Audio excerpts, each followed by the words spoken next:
Cheaper quality. Cheaper இது என்ன பொருள், இந்த குவான்டிட்டி. ஓகேவா? ஒரு பொருள், அதாவது விலை கம்மியாக உள்ள ஒரு பொருளுடைய குவான்டிட்டி, காஸ்ட் ப்ரைஸ் எவ்வளோன்னு பார்க்கணும். அதே வந்து காஸ்ட் ப்ரைஸ் ஆஃப் டியரர். டியரர்னா விலை அதிகமாக உள்ள பொருளினுடைய ரேட் எடுத்துக்கணும். அதுக்கு நடுப்புற மீன்னா ஆவரேஜ் ப்ரைஸ் எடுத்துக்கணும், மீன் ப்ரைஸ் எடுத்துக்கணும். ஓகேவா? இதுலேருந்து இதை கழிச்சு இங்கே போடணும், டி மைனஸ் எம். இதுலேருந்து இதை கழிச்சு இங்கே போடணும், சி மைனஸ் எம். இது சீப்பர். இப்படி போட்டு cost price of cheaper quantity, cost price of dearer quantity. புரியுதா? இதுதான் நீங்கள் போட போகிறீங்க. உங்களுக்கு வித்தியாசமாக டிஃப்ரெண்ட்டாக கேட்போம். அதாவது ஒரு 10 ரூபா விற்கிற ஒரு கோதுமை இருக்கும், 20 ரூபா விற்கிற ஒரு கோதுமை இருக்கும். ரெண்டுத்தையும் கலந்து 15 ரூபாய்க்கு விற்க போகிறீங்க. என்ன விற்க போகிறீங்க, என்ன ரேஷியோவில் எடுக்கணும். இப்போ ஒரு கோதுமை வந்து கிலோ 10 ரூபா, இங்கே ரேட் அதிகமான ஒரு கோதுமை கிலோ 20 ரூபா. ரெண்டுத்தையும் மிக்ஸ் பண்ணி 15 ரூபாய்க்கு ஒரு கிலோன்னு விற்கிறீங்க.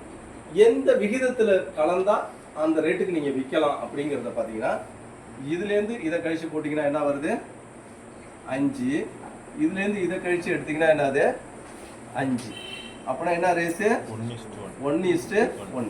இதில் 1 கிலோ எடுத்திங்கனாலும் இதில் 1 கிலோ, ரெண்டுத்தையும் கலந்து போட்டு விற்றீங்கன்னா எவ்வளோ வரும், 15 ரூபாய்க்கு அந்த கோதுமையை உங்களால் விற்கலாம். இது வந்து லாப நட்டங்களாக நான் சொல்ல. இப்போ லாபம் வச்சு விற்கிறதுனா அடுத்த சமூகம். இப்போ ஒரு 10% ப்ராஃபிட்டுங்கிற இருக்கிறது அவன் கொடுத்துருவான், அதனுடைய சேல்ஸ் ப்ரைஸ் கொடுத்துருவோம். அப்போ நீங்கள் காஸ்ட் ப்ரைஸ் கண்டுபிடிச்சி போடுவோம், அது அடுத்த சம்பளம் இருக்கும். இது ஜஸ்ட்டு உங்களுக்கு புரியறதுக்காக ஃபர்ஸ்ட் சொல்லுவோம். அதாவது 10 ரூபாங்கிறது ஒரு சீப்பர் வெரைட்டி இருக்குது, 20 ரூபா பெர் கேஜிங்கிற டேரர் வெரைட்டி, ரேட் அதிகமான ஒரு வெரைட்டி இருக்குது. ரெண்டுத்தையும் கலந்து 15 ரூபாய்ங்கிற ரேட்டுக்கு நீங்கள் விற்கணும்னா எந்த ரேஷியோவில் நீங்கள் கலக்கணும் அப்படிங்கிறது தான் இந்த சம்மு. 1:1. இதில் 1 கிலோ எடுத்தால் அதில் 1 கிலோ ரெண்டுத்தையும் போட்டு கலந்தீங்கன்னா 1 கிலோ உங்களால் 15 ரூபாய்க்கு கொடுக்க முடியும். இதுதான். இதுக்கு மட்டும் கிடையாது, நிறையா உங்களுக்கு வெவ்வேறு சம்முங்களாம் யூஸ் ஆகும். இன்னும் அந்த இன்னும் இது இருக்குல்ல, இன்வெஸ்ட்மெண்ட் போடுறோம்ல, அதுக்கெல்லாம் வரும். சிம்பிள் இன்ட்ரெஸ்ட்டு, காம்பவுண்ட் இன்ட்ரெஸ்ட்டு, எல்லாத்துக்கும் இதை நம்ம யூஸ் பண்ணி போடுவோம். எப்படி போடுவீங்க, in what ratio must tea at ₹62 per kg be mixed with a tea ₹72 per kg, so that the mixtures must be worth 64 ரூபா 50 காசு per kg இருக்கணும். அவன் சொல்லிட்டான், ஒரு டீயோடைய ரேட்டு வந்து 62 ரூபா, அதே ஒரு கிலோ இன்னொரு டீ வெரைட்டியோட ரேட்டு 72 ரூபா per kg. அது ரெண்டுத்தையும் கலந்து 64 ரூபா 50 காசு விற்கினா என்ன ரேஷியோவில் கலந்து விற்கணும். போடுங்க, நான் போட்ட மாதிரியே சொல்லிட்டு போடுங்க. இப்போ நம்ம இதை பார்ப்போம். என்ன சொல்லியிருக்கான், ஒரு வெரைட்டி வந்து டீ, ஃபர்ஸ்ட் வெரைட்டி எவ்வளவு, 62 ரூபா பெர் கேஜ்.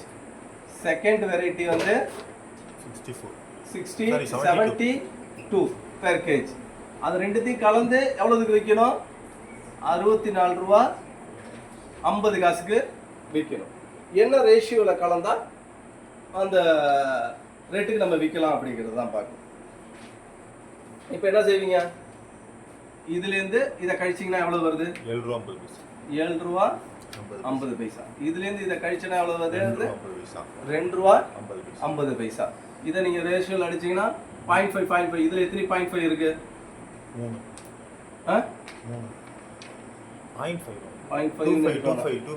2.5 எடுத்துடலாம் டைரெக்டாக. வந்து இது 2.5 எத்தனை இருக்குது, 3 2.5 இருக்குது, இதில் ஒரு 2 இருக்குது.